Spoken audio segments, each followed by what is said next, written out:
Hi, everybody. It is 4 o'clock on Thursday, and today I will be reporting a staggeringly high number of positive cases of COVID-19. So let's start by breathing and remembering that we're going to get through this, and we're going to get through this together. Today's report is tough enough to where like I normally do, I want to start out with some good news because there is good news that's going on all around us. And it's important as we have to take difficult news that first we know we're doing something about it. We're fighting back like we announced yesterday, but that there are also good things going on out there. The first piece of good news is a call we got after making our announcement yesterday, especially as it related to bars and restaurants, and knowing that there were going to be a lot of people that might not be able to go to work that they would normally be going to over the next couple weeks. So we have some good news for Kentucky workers from one of the Commonwealth's larger employers. UPS is stepping up to help Kentuckians whose livelihood have been hurt by the global health pandemic. In particular, UPS wants to help restaurant and bar workers who have lost employment due to the coronavirus. So heading into the holiday season, UPS is planning on hiring more than 1,000 people across the Commonwealth. These jobs include package handlers, warehouse workers, and team members to help drivers delivering packages. Package handlers and warehouse workers will be paid $14 an hour. Workers in Louisville will receive a $300 a week retention and attendance bonus. Driver helpers will be paid $20 per hour. So these are opportunities, jobs, and wages at a crucial time for many Kentuckians who, because of the effect of the coronavirus, are going to be displaced in terms of their employment. So you can apply now online at upsjobs.com and enter the city where you are looking to work in the search box. So I want to thank UPS for stepping up, for making these opportunities available for citizens at these challenging time, and hopefully giving people that are going to be impacted a bridge where they can go to work, where they can earn good wages, and then be able to transition back into that former job here in the near future. One other thing I want to make sure that we bring to people's attention are the need for blood donations. So the need for blood donations are high as we continue to battle the coronavirus here in Kentucky and across the U.S. So for those looking to help, please visit redcross.org/giveblood or kybloodcenter.org today. Both these organizations have implemented enhanced safety measures, so it is safe for you to donate blood. And it's important that we do it. There is a low supply, and it's certainly needed right now, both from those who need it, especially during this period of time. So please donate blood. It is safe. We have two pretty special examples today on social media of people out there doing their part. I want to smile a little bit before we get into the second half of today. The first is masks that cover our faces but not our kindness.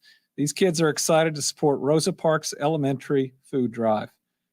Pretty special. Thank you, Monica, for this. And then this second one is from Philip. Philip talks about his mom texting him in the morning to see how he was doing. And he sent her this picture because he was about to enter another isolation room. Look at him. I mean, you got to think about how tired somebody might be at this point. But he says, can't stop, won't stop, PPE forever, baby. We get down. Trust me when I say it. We all that do this daily want to be over this way more than you do. He's doing something heroic every day, putting himself at risk, helping other people out there. So let's do our part and make sure we wear our mask for him and for others. Also had some news out of the CDC today. I had talked previously about how concerning Thanksgiving was. Yesterday, we adjusted what we're asking people to do in terms of gathering to only 2 families. There were some who thought that that wasn't backed up by the most prestigious science group in the country. So the CDC came out today urging Americans against traveling for Thanksgiving as the coronavirus outbreak worsens. It is critically important that we do not let Thanksgiving turn into a super spreader event. Because at Thanksgiving, I hope our thanks isn't for getting to do whatever we want to do whenever we want to do it, no matter if there is a virus here and no matter who is hurt. I would think that that is a selfish Thanksgiving. I think a more positive Thanksgiving is thanking God, thanking for being blessed with the type of knowledge where we can protect those we love during this season and ensure that we don't harm those around us. Today we're going to announce the most cases we've ever had, and that'll pale in comparison to post-Thanksgiving if we see 40% of people getting together with 10 or more people at their house, removing their masks and eating or drinking.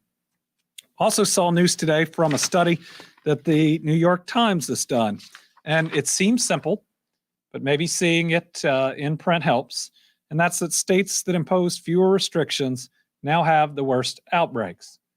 I have not enjoyed, nor have I wanted, to put any type of restrictions on our daily lives, to change our normal, to make it difficult for some small businesses to survive and to thrive. But we've had to, because we have an enemy out there in the coronavirus that is deadly and that is taking people that we care about away from us. It is impacting our economy.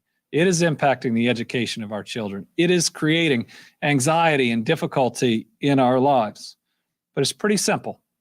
If you surrender, some states not taking action seem to be doing, it runs rampant over you.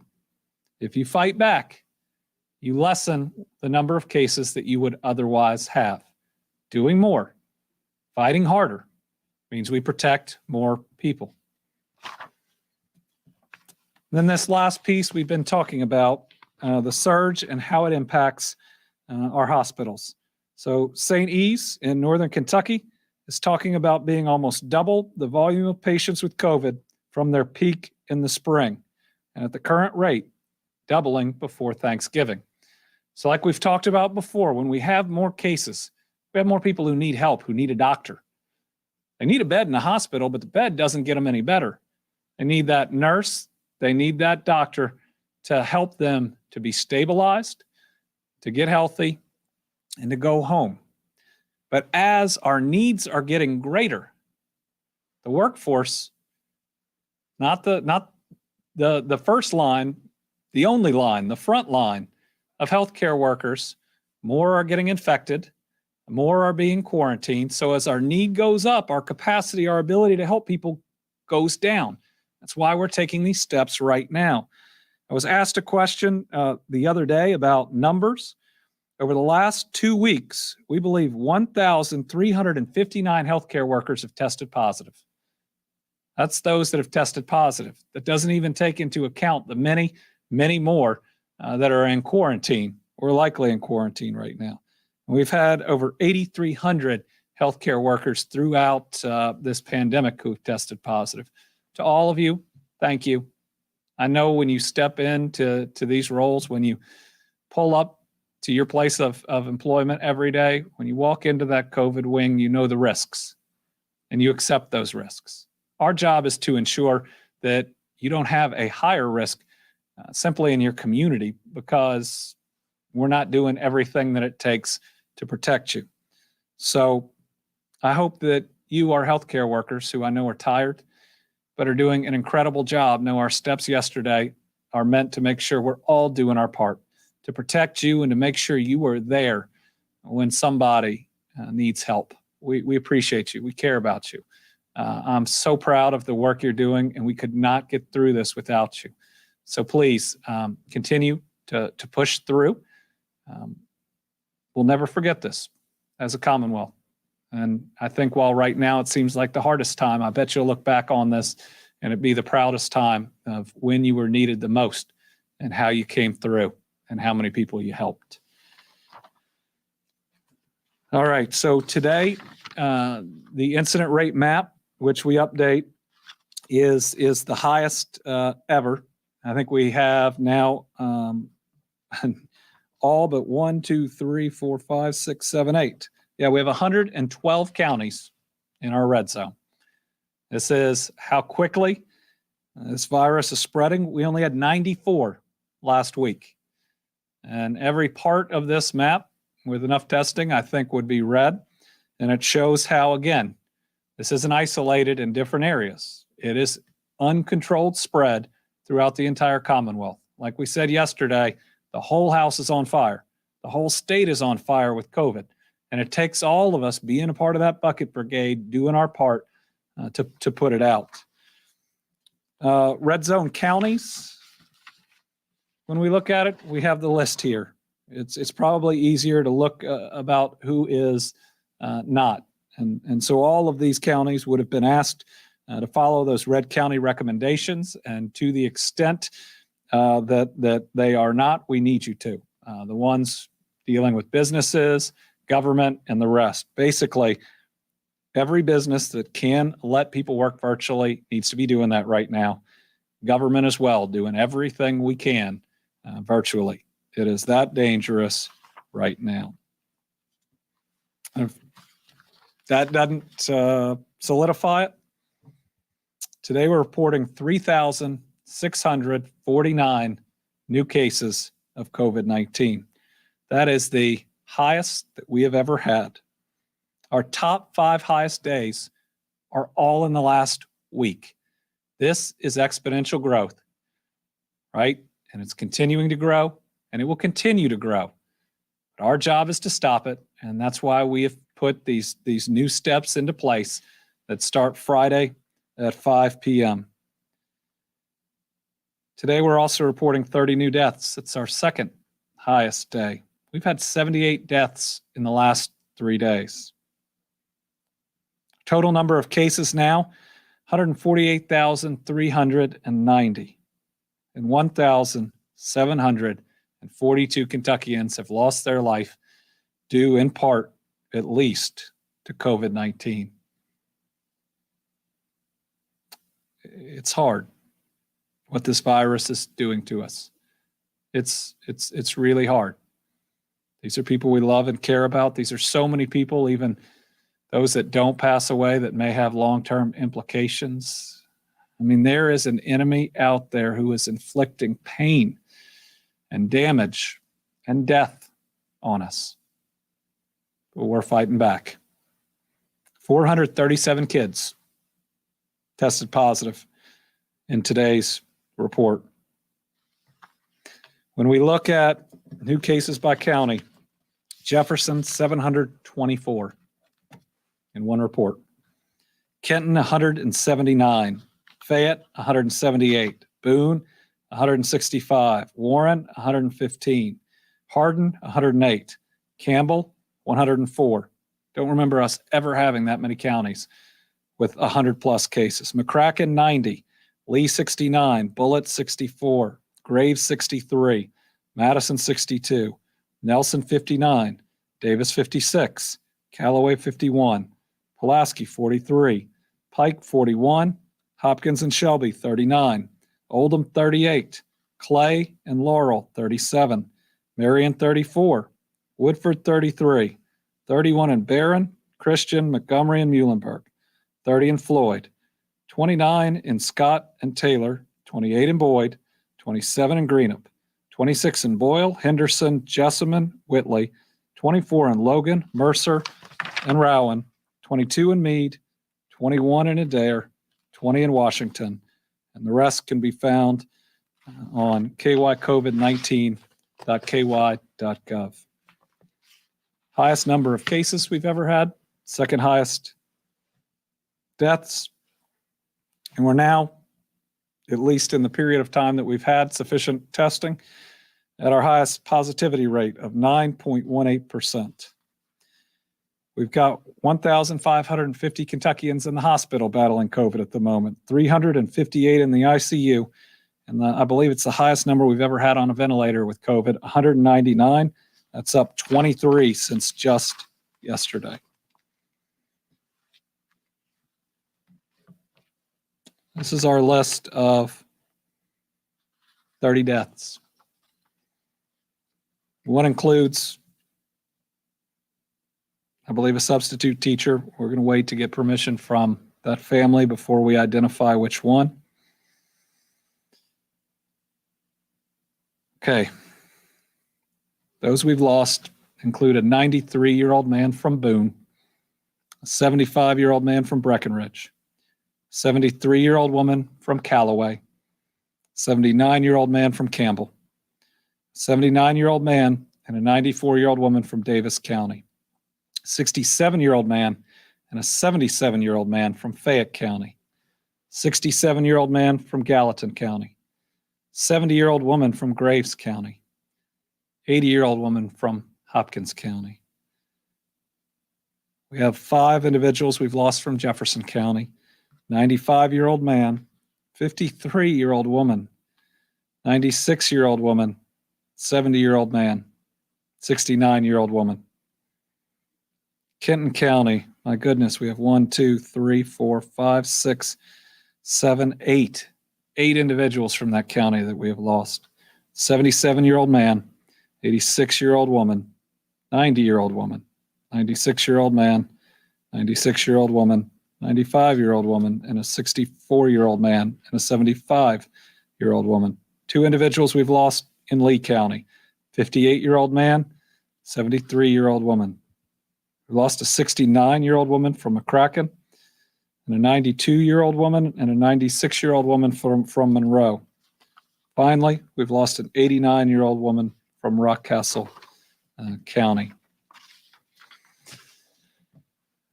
Remember, these are people who need your help right now more than ever. They need your green lights. They need you to be there for them, though virtually, because these are real people. So yesterday we announced our first student who'd been lost. And today we received permission to talk a little bit about her. Alexa Rose Veet was a 15-year-old freshman at Ballard Memorial High School. Alexa was born February 11, 2005 with Down syndrome. However, she never let that stop her from accomplishing what she set her mind to. Her strength and resiliency always helped her overcome any challenge. Like in July of 2019, when Alexa was diagnosed with leukemia. This fall, she was in remission on day 30 of a 2-year treatment plan. She'd beaten cancer. But the week of Halloween 2020, Alexa started feeling sick. She tested positive for COVID-19 and managed the first few days at the home before being taken to the hospital. Those who knew Alexa asked we help raise awareness of how deadly this virus is and how important it is to follow the guidelines in place. Alexa was and is a beautiful child of God. And I know individuals that looked up to her, individuals whose kids looked up to her for the positivity and enthusiasm and advocacy that she brought. This is a big loss for that community. And to her family, we are so sorry that it happened. Our commitment is to do better. So today and every day, I'll wear my mask for Alexa, and I hope you will too.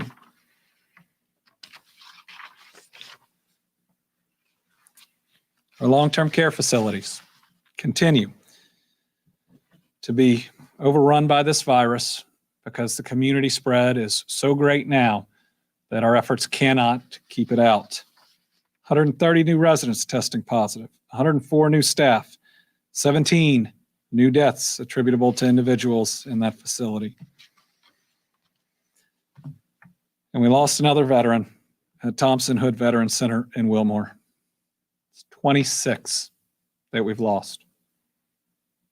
It's currently day 6 with no new COVID-19 positive cases in veterans. No positive cases among veterans in the other 3 Veterans Center, but we worked so hard to protect this and the other facilities. We kept this thing out until October, but the facility can't do it on their own. They need everybody's help, and failure to help, failure to wear the mask puts individuals like this at risk. So you don't want to do it for me. Do it for our veterans, our most vulnerable. They sacrificed so we could have these days on earth. How about we make sure that we don't cut short their days left on earth? That's the least we can do. Wanted to finally briefly mention, I know yesterday's steps were difficult, but necessary. When we look right now at where our schools are and were, which is one of the toughest steps, and probably the toughest step I've had to take as governor. If you assume that a quarantine is 2 weeks and we look at the school dashboard, we have over 10,000 students currently quarantined right now. Now, thankfully, that doesn't mean they're positive, but I hope we're not okay with 10,000 students in quarantine. This virus is doing everything we hate. If you're upset that school's going to be virtual, you can be upset with me, but it's the virus. If you're upset about what we're having to do with restaurants and bars, the virus has chosen that area because people take their masks off and congregate to spread. We're upset about group classes at gyms or the pause on winter sports. Again, that's what this virus does. So really, you got two choices. You can just do nothing but be upset at me or those that are making these choices. Or we can do our part and put on the mask, tamp down the numbers, and then we can all do these things. It's really that simple. This is a tough day, but it shows why we had to take these steps, because next week is going to be worse. The week after that is going to be worse unless we ultimately slow down this virus. I do not want this to become what happened in New York or New Jersey or Florida or Texas or Arizona or El Paso or, God help us, North or South Dakota at the moment. This is our state. And I am not going to surrender to this virus. And we, the people of the Commonwealth, are going to fight back. It's going to be hard. It's going to continue to harm our lives. It's going to continue to put our financial security at risk. We will not simply let people around us die without putting up a fight against this virus. So with that, we'll open it up to questions. We have a whole lot of people on the line, and I have a couple questions here as well. So let's start with Shelby Smithson from WKYT.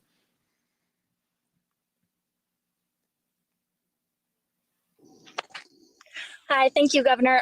So we have been hearing some recommendations from you to worship services. Can you go through some of that and timeline of what exactly you're asking from churches? Mm-hmm. So I have a regular call with the Kentucky Council on Churches, where today we discussed where the virus is and was, and we'll be reaching out to other groups as well. But this is a call I do every 2 weeks. It's a group that's been really supportive in wanting to hear the information and provide it through their congregations, and we appreciate them. The virus is spreading so fast right now, and I think we have at least 35 examples in the last 6 weeks of spread in and around a house of worship, not just worship services, but potlucks and others. And so my recommendation to them was to do virtual only services through the same period that we are asking other people to certainly change the way that we're doing things. So that would be starting on Friday and through the end of Sunday, December 13th. Had a good conversation with those on, some of whose family members are going through this as well, and almost all of which have seen loss in their congregations. It is a request, but I tell you what, I think the vast majority of houses of worship out there, first of all, are already doing this, seeing what's going on in their community, but they want to protect their congregation. And our faith leaders have been so incredible in their leadership during this, in protecting their congregation, but in also pastoring to them and helping people through the anxiety and the difficulty and the question of why us, and why this.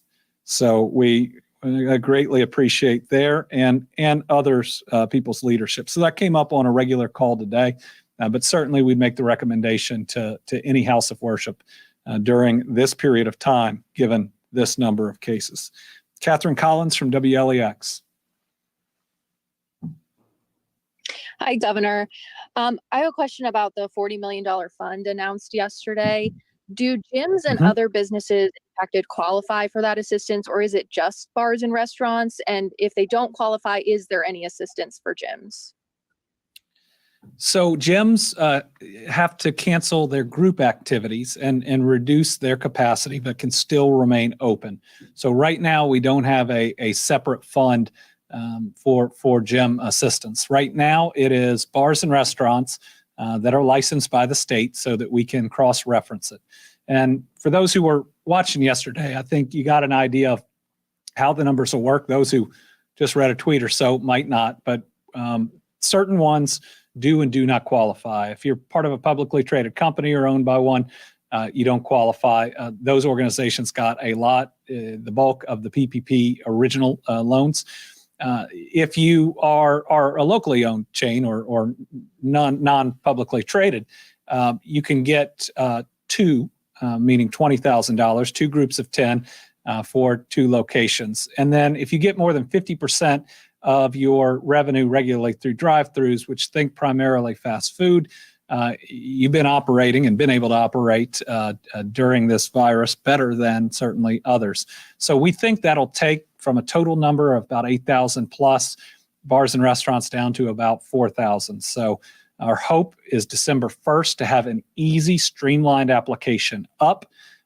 We are aiming to make it as easy as possible and to get help out there. Now, we have been asked about event spaces, and we are taking a look at that, trying to get a number of how many there are out there. Natalia Martinez from Wave 3.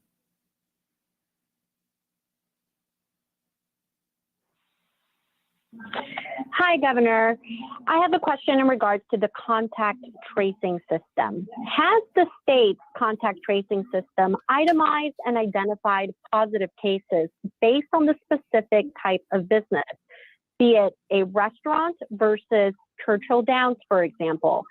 If so, are you able to provide that data publicly to show people where these positive cases are being specifically linked to?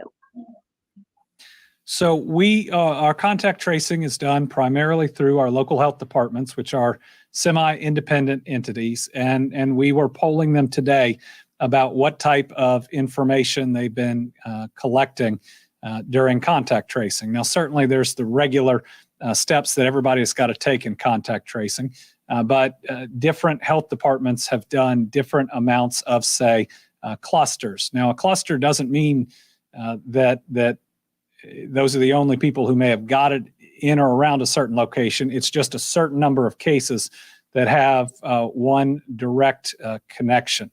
And it ranges. So we're trying to compile this information, but what we're hearing is over the last couple of weeks, almost nobody has been able to do this. But certainly I think it was the Barron River District had some significant information for restaurants. For instance, they had over 46 clusters. Now, Jefferson County put out different information the other day. They put out the places that people have been the most in the 2 days before testing positive. So that's a different kind of tracking piece of information. Some other states have used cell phone data. And the national studies do that, but there were concerns on privacy and government tracking up to now. So we are trying to pull together as much of that information from the local health departments as possible. I will say right now and moving forward, it is really hard to do anything other than just call the people who are positive because they are positive. But I want to step back for a minute and to say when all of the public health officials everywhere can tell us the most likely places to spread, we have got to be able to accept that and not simply argue on, well, now give me this and now give me that. I will tell you that people wanted the incident rate map that we put up, saying we need this on county specific detail, and y'all ought to do that. And so we worked and put it up, and then we saw everybody argue with the tool that went up. So part of this is a desire for information. Another part is for denial. But when it comes to the steps we're taking right now, let's also remember that we have proof that they work. So what happened in Texas and what happened in Florida when their cases were escalating? Well, the White House came in and said you need to mask and you need to close restaurants and bars to in-person dining, that was going to get you your most significant decrease, and it did. And on the calls with the vice president, Dr. Birx talked about how that has one of the most significant impacts. So every study that's been done on what the maximum areas that we can impact show that we're doing the right things to have that maximum impact. Joe Ragusa from Spectrum. Howdy. I want to go back to the topic of gyms and the restrictions on like fitness centers and that sort of thing. I'm talking, doing a story about a business that is a smaller fitness center that only has about 13 people that could be in there on normal circumstances, but really operates almost exclusively in smaller classes that have to have an instructor. Do you have any advice for businesses that fall into that category that operate solely through these small groups, and is there any help for them? At this time, we don't have a fund set up for them. This is my wife belonged to one of those gyms, and group classes are just not safe right now. We have reports from multiple local health departments about the spread in cheer gyms and martial arts studios, and a lot of those same things. Some have been able to take their classes online virtually. Many have a loyal following. It's not fair. This virus is not fair to them. It doesn't impact every business equally. It impacts businesses where people get together in gyms where you breathe heavily, and other places where you take your mask off and congregate to eat or drink. So the way the virus spreads has unfortunately chosen different groups and businesses that yes have been harmed, but to stop it, we have to take action. But the flip side is know that none of us want to be operating in a way that spreads the virus, and so we need people's help even when it hurts. James Pilcher from WKRC Local 12. Good afternoon, Governor. Thanks for taking it. Good to talk to you. What do you say to those that say, I know there's only there's limited funds, but $10,000 per restaurant isn't going to keep them in business, is not going to help much. We had one Covington owner say that's a drop in the bucket. Is there anything else for these folks out there? Well, my hope is that the federal government will step up. We've been pushing. Restaurants and bars should be included in the next CARES Act funding. And restaurants and bars have all been saying without that, even before we had to announce these steps, they needed that to survive. I'll do everything I can to press for that. For the state, this is $40 million in this fund. And when we look at the amount we were able to put for rent or utilities, this is more. It is more than 2 times more. My hope is that people will come together too to support these businesses. I want them to survive. I want them to ultimately thrive. And so our hope is that people will step up and do the carry out and the delivery. No, it's the virus is hard, and it's not going to make those business owners feel better that I hurt for them, but I do. But this is what we have to do. Chris Otts from WDRB.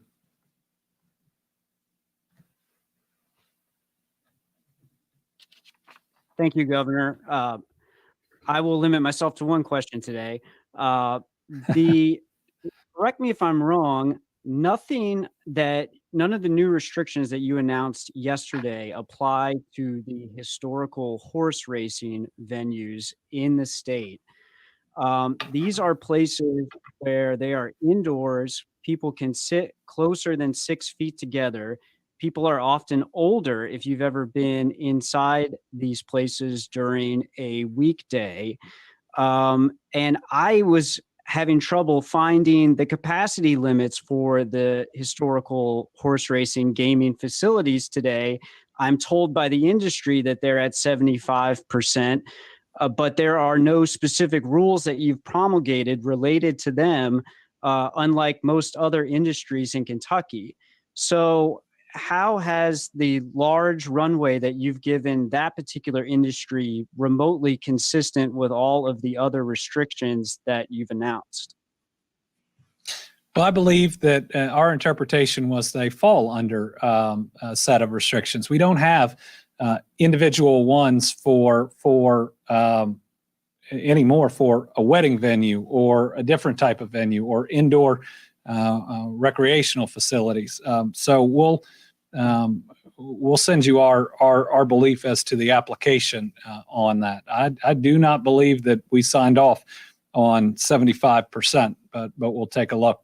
Now, any of those facilities that offer food or beverage aren't going to be able to offer that indoor. That's the same as a mall with a food court or a bowling alley. So they will be impacted at least by that piece. And again, this isn't us just saying, well, everything indoors, this happens to.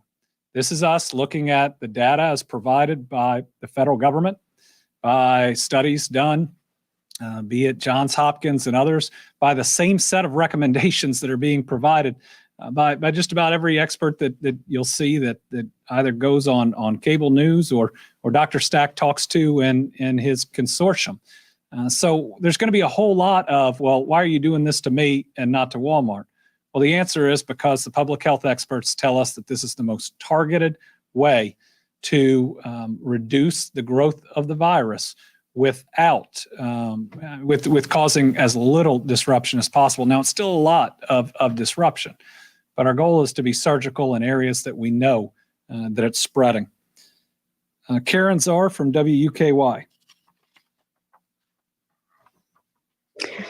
Thank you, Governor.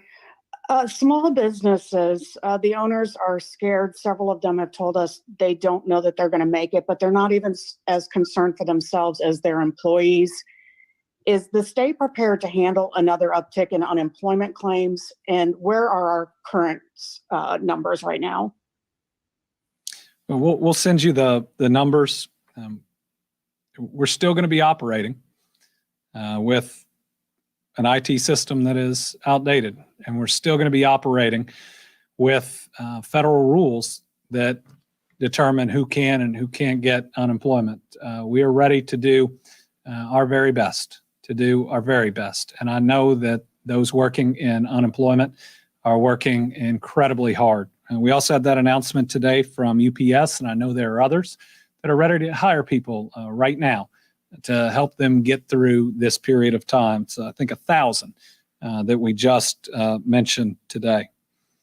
I've got a question here from WHAS, the Oldham Era and LaGrange, about a Facebook post from Oldham County Attorney John Carter, who says he's reviewed the governor's most recent orders regarding in-home Thanksgiving celebrations, limiting those to 8 family members, and have determined those to be unreasonable. Our office, therefore, will not prosecute any alleged violation of those orders. No one's asking them to prosecute anything. But here's the part. This is in the same Facebook post. Have a happy Thanksgiving with as many of your family members as you want to celebrate this national holiday as you desire. My God, that is horrible advice that could mean that the families that follow it don't have the same people for Christmas that they do for Thanksgiving. Unless County Attorney John Carter is smarter than the CDC, this is advice that could be absolutely deadly. You are a public servant. Don't be irresponsible. And it's going to be incredibly hard to enforce. Nobody's going to show up to your house if you have more people than you should, but you know what? You're going to spread the virus and you are putting those that you love the most at risk.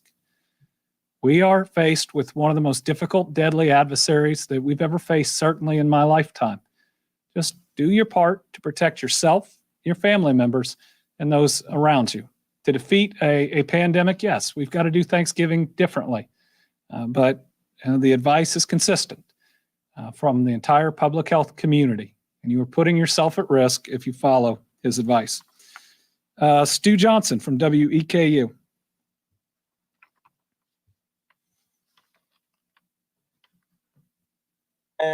Good afternoon, Governor. I want to follow up on Karen's question about unemployment. In sheer numbers, it's just a twofold question.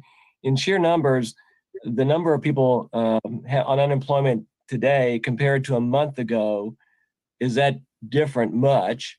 And the second part of the question is that I've heard today about apparently a fraudulent claim for unemployment. Has that been a significant issue?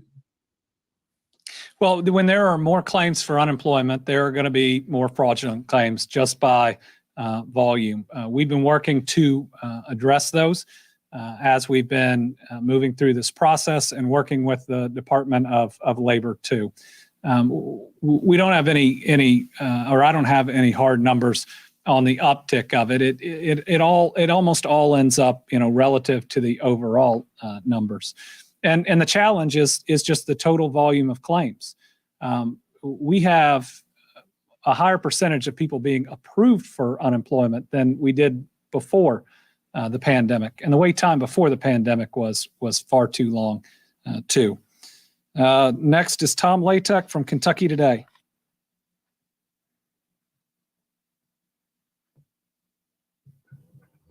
Okay, thank you, Governor. I was waiting for them to let me click in. I've got a couple of church-related questions. Why are the church limitations on in-person services that is different than the gyms, theaters, and other meeting places you announced yesterday? And what if churches want to meet outside? Well, if churches are going to meet, they ought to meet outside. But the hard thing is the enforcement on social distancing and the rest. Certainly, drive-up services can be really safe. Again, just try not to encourage or let people get out of their cars. Being creative is wonderful, and we want to be supportive of that. One of the reasons that it's different is enforcement ability. We have seen, sadly, significant spread in our houses of worship, and so we are recommending and we are asking those groups to take care of their congregations, and during this very difficult time with 3,600 plus cases, worship in a way that protects all the individuals involved. My church has been holding virtual services since the beginning, and we continue to tune in every Sunday, and they continue to find ways to be involved and connected. I will say that some of what we're seeing aren't just it's not services alone. It's potlucks and revivals and others, but a significant number of cases that we see there. John Boyle from WFPL News. Hi, Governor. I had a question about hospitals. I wanted to ask about the actual number of individual hospitals that are nearing capacity. Not overall hospital rates for the state, but specific hospitals and areas of the state where this is happening. I don't have a number of specific hospitals reaching capacity. I know that we have a number of large systems in the state, and they can move people around. And we've also seen better cooperation than I've ever seen, frankly, between different organizations in moving people. Certainly, St. Elizabeth's was talking about how quickly the numbers are growing. I know they're doing things to make sure that they can continue to care for patients. We've seen challenges in Ashland, in Bowling Green, and in other parts of the state. It's a moving number. And when we talk about capacity, because it's about staff at this point, we believe, and every day the need for staff is going up and the number of staff available is going down. And there's been other states, I think one of the Dakotas actually put in an executive order making COVID positive healthcare workers go back to work.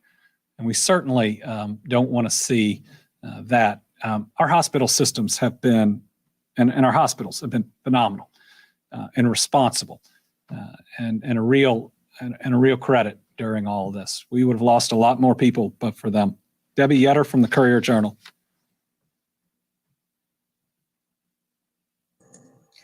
Back on the subject of contact tracing again, so is it fair to say that the state at this point doesn't have a central system from which it can pull data on reports of, say, things of outbreaks tied to, say, a religious service or a certain restaurant, but instead you're relying on reports from individual health departments?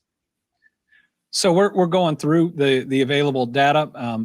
Not all of our health departments got on at the same time, but not everything is tracked in that central system as well. So we're working on what we can put together based historically on what different groups have.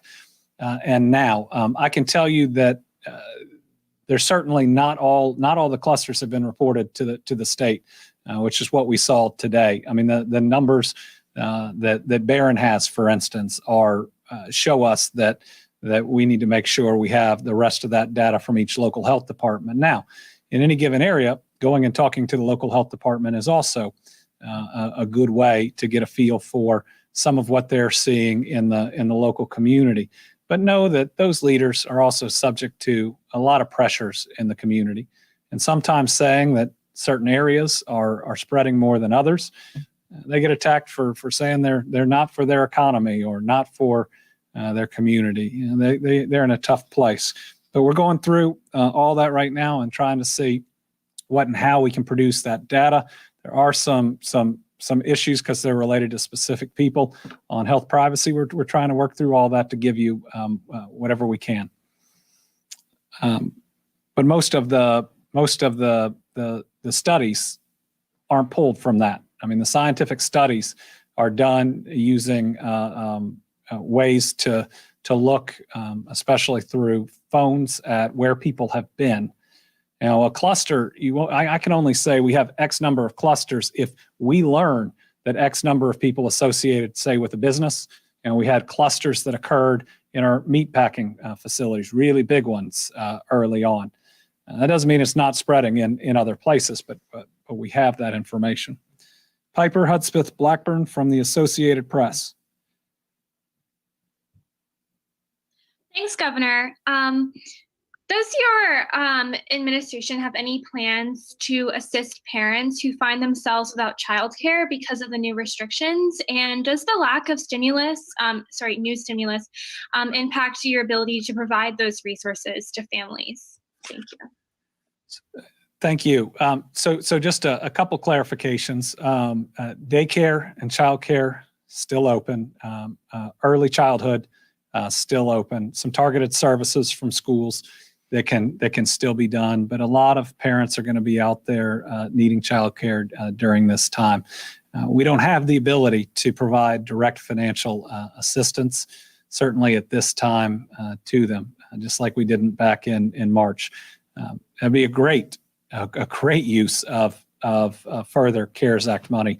And I just want to remind everybody that right now, all that runs out December 31st. So yes, this is something that would be really helpful, but all the money for testing and tracing and, getting the vaccine out, that all runs out on December 31st as well. If Congress doesn't do its job, if we don't have the transition from the president to the president-elect working well, there'll be some real repercussions there. Daniel DeRocher from the Lexington Herald-Leader.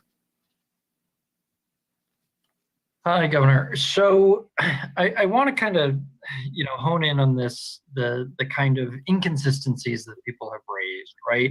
That, you've limited in-person gatherings at somebody's house to 8 people or 2 families, while 25 people can gather for a wedding. Or, if somebody has a family with 3 kids, they might not be able to meet up with their sister who has a family with 2 kids. I guess my firm question here is why set a number like 8 in this situation? And also, can you just address these claims of the fact that, some of these restrictions are a little inconsistent across the board and, that you're being accused of picking winners and losers? Well, we're following the advice of public health experts that tell us to pick a number.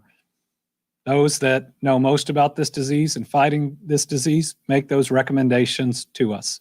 And they tell us that at home, we see more spread, that there is at least the opportunity for more enforcement in venues. If you look at recommendations of White House and other public health experts, they all say that we need to be specific like we are now. Again, there's rationalization and there's denial. It's different. It is different going into a restaurant, taking off your mask and eating while congregated around other people than going to Walmart to buy toilet paper and wearing your mask. It is entirely different.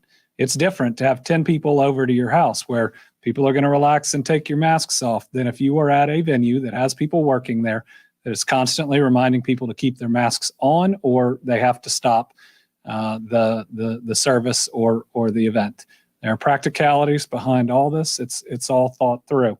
And listen, we can sit here and we can try to pick at them, but we are doing our best to fight a virus that didn't exist until the end of the year and has now killed 1,700 people. I'm trying to take action, and that action is not going to be perfect, but we're doing the best we can.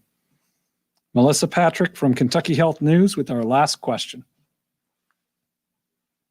Governor, so, well, obviously with this Melissa, high number. Melissa, can you start over? You were quiet. Yeah. Oh, yeah. So obviously those red zone counties just keep going up, and so we didn't have the outcome that you wanted from those recommendations. And I'm just curious why you think these recommendations will work, especially as I'm sure you saw many of the comments from our legislative leaders that were not in support of these new recommendations. And we've even got, obviously, the Oldham County attorney, a local official, pushing back on them. So why do you think these new recommendations will work? Well, they're not recommendations, they're requirements. They are enforceable, some easier to enforce than others. And they have worked in the past, at least with regards to a couple of them that we are doing. They slowed down and stopped the increase during the summer. They've worked in other states that implemented them when they had their very large increases.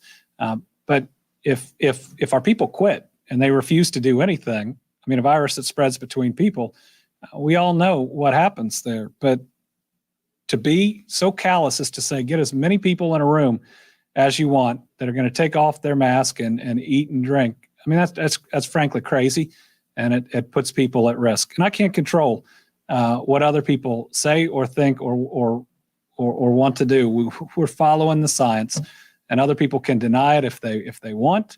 They can try to pick at it. We're going to do the right thing. There are only two choices here. Nobody else has given a plan of action, right? They just criticize the action we're taking.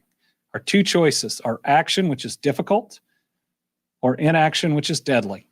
And most of those who are being critical would choose surrender, and this thing would take so many more lives.